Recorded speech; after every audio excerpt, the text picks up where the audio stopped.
5 ambazo Afrika tunazitegemea sana kwenye kombe la dunia la mwaka huu 2026.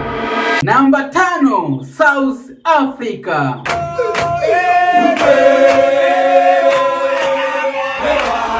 Namba 4, Ivory Coast.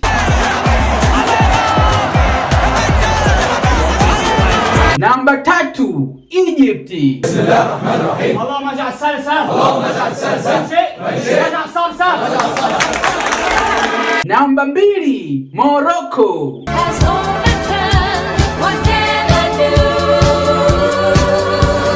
Wanangu wawekezaji, wanangu wa kubeti, kwenye bio hapo kuna neno limeandikwa wawekezaji. Gusa hilo neno, fuata maelekezo, tukutane WhatsApp. Alafu shuka kwenye comment hapo, niambie ni timu gani wewe unaitegemea sana kwa Afrika mwaka huu 2026. Namba 1, Senegal.